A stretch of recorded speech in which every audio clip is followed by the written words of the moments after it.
E aí, pessoal do Radiologando, tudo bem com vocês? Eu sou o professor Igor e estou aqui para mais vídeo de questões comentadas aqui para vocês. Nessa semana temos aí algumas questões relacionadas a posicionamento e incidentes de crânio. E aí, tá preparado? Bom, antes de começar o vídeo, eu tenho um recado para você. Se liga só. Olá, tudo bem? Deixa eu te fazer uma pergunta. Você já aprendeu posicionamento radiográfico desta forma? Agora vocês vão ter uma visão do técnico de como é que a gente pode realizar esse posicionamento. Como vocês podem perceber, temos aqui a região do MAI e aqui a região do mento. O nosso objetivo é fazer com que a linha órbito-meatal ela esteja perpendicular em relação ao receptor de imagem.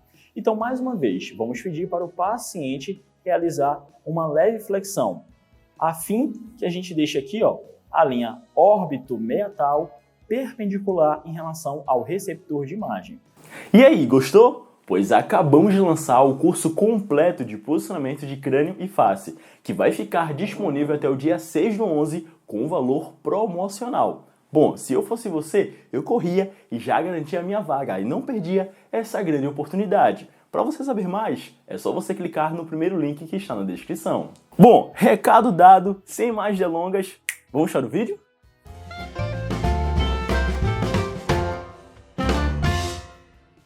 Bom, como vocês pediram para vocês praticarem ainda mais, trouxemos aqui mais questões relacionadas a concurso público.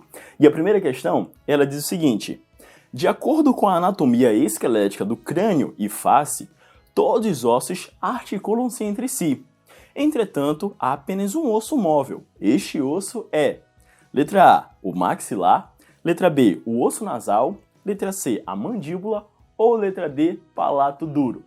Qual desses ossos aqui, eles são considerados aí, move em relação à região de crânio e face? Bom, se você botou aí a letra C, mandíbula, a sua resposta está correta. Afinal de contas, esse é o único osso que a gente consegue movimentar-se aí em relação a essa região. Lembrando, pessoal, que você pode pausar o vídeo, fazer as suas anotações ou até mesmo voltar e revisar quantas vezes vocês quiserem, tá bom? Vamos agora para a próxima questão. A próxima questão diz o seguinte: os ossos do crânio podem ser classificados de acordo com as suas características geométricas. O sistema esquelético possui aproximadamente 7 classificações ósseas. Qual dos ossos abaixo podem ser classificados como osso plano e pneumático? Letra A, osso frontal, letra B, osso etmoide, letra C, osso esfenoide ou letra D, osso temporal. Essa aqui pode ser difícil, hein? Mas aí, qual questão você marcaria? Letra A, B, C ou D? Ora, se você marcou a letra A, a sua resposta está correta.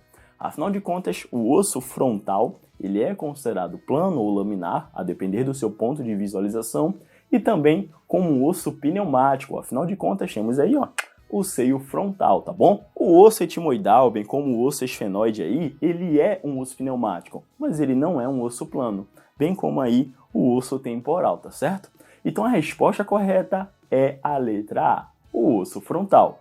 Lembrando, pessoal, que existem ossos, tá? Que por sua vez ele vai ter aí duas classificações, como por exemplo aí os ossos em relação ao crânio, que muitos podem ser irregular ou ao mesmo tempo pneumático, plano e pneumático, enfim, já fica aqui para você aprender aí mais uma, tá bom? Qualquer dúvida, pessoal, é só deixar aqui nos comentários que eu ou a equipe do Radiologando vai te responder. Vamos agora para a outra questão.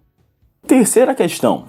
Os métodos especiais em relação ao crânio e face demonstram várias estruturas de forma simultânea, ou seja, ao mesmo tempo, mas para cada método, uma estrutura específica é estudada com mais detalhes. Sendo assim, qual método especial é realizado para estudar os seios paranasais da região dos maxilares? Letra A, Caldwell, letra B, Ritz, letra C, Watters ou letra D, Perfil? Qual dessas alternativas aqui é o método específico para estudarmos essa região aí dos seios maxilares? Letra A, B, C ou D? Ora, se você marcou aí a letra C, método de Watters, a sua resposta está correta.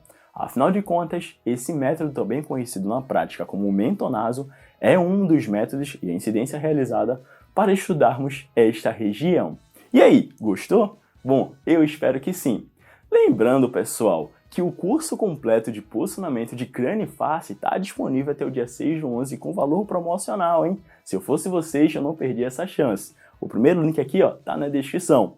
Bom, pessoal, eu vou ficando por aqui. Muito obrigado por você ter assistido o vídeo, muito obrigado pela atenção de vocês. Lembrando que vocês podem me seguir também nas redes sociais, tanto no @hardlogando, como também no @igorgilprof, e ficar por dentro de todas as novidades em relação ao mundo da radiologia.